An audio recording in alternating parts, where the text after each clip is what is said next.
It was not an easy journey by any means.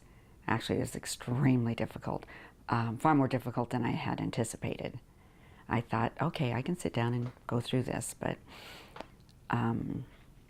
this, of course, being my first experience doing this, I didn't realize I'd have to keep going through it over and over and over again as we were editing and re-editing. And you can feel during the whole search for Lacey, the desperation really coming off the page.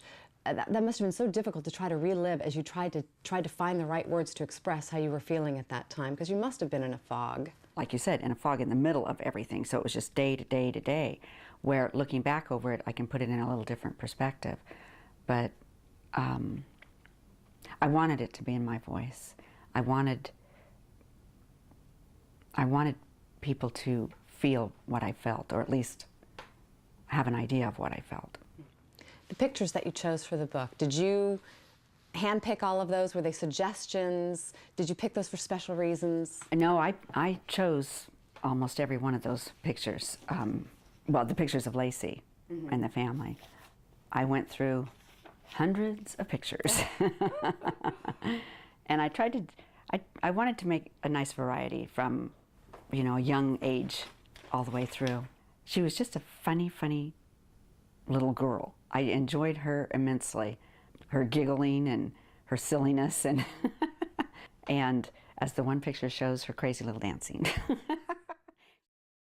In the book you talk about, you mention it twice, you talk about this umbilical pull that you felt at the Berkeley Marina when you went out and stood and looked at the water, and then that beautiful dream at the end that you talk about. Have you felt that since that dream? Have you had other dreams of Lacey? Have you had visits?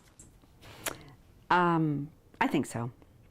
And as far as other dreams about Lacey, I don't dream very often about her. That dream that I wrote about was just so vivid to me. It was, I woke up I sat bolt upright in bed at 3:33 a.m. I was crying because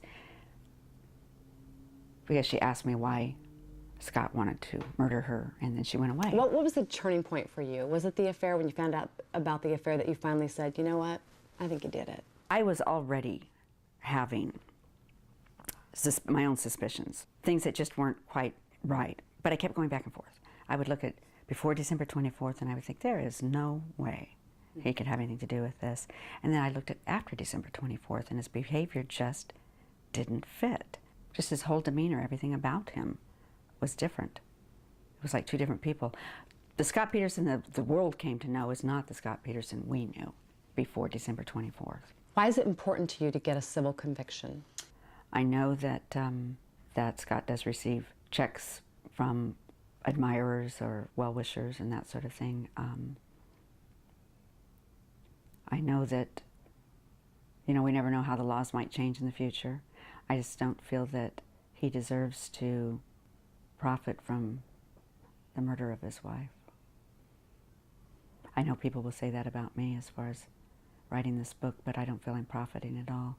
And I've made other donations also, and I'm not finished. Any special significance to the necklace you're wearing? This means peace and hope. This one Lacey gave to me. It was kind of a special little gift. It was probably about October of 2002. She walks in and she said, the baby and I brought you a gift. So I really treasure this because it was from her and Connor. I wanted people to know Lacey, that she was more than a picture. And I know a lot has been said about her, but not really about her childhood, her background, or her life. And another message I would really like to send is, these men need to stop murdering our daughters. There are options. If they're unhappy, leave, get a divorce, get counseling, whatever. But don't take it out on your wives. They want to live too.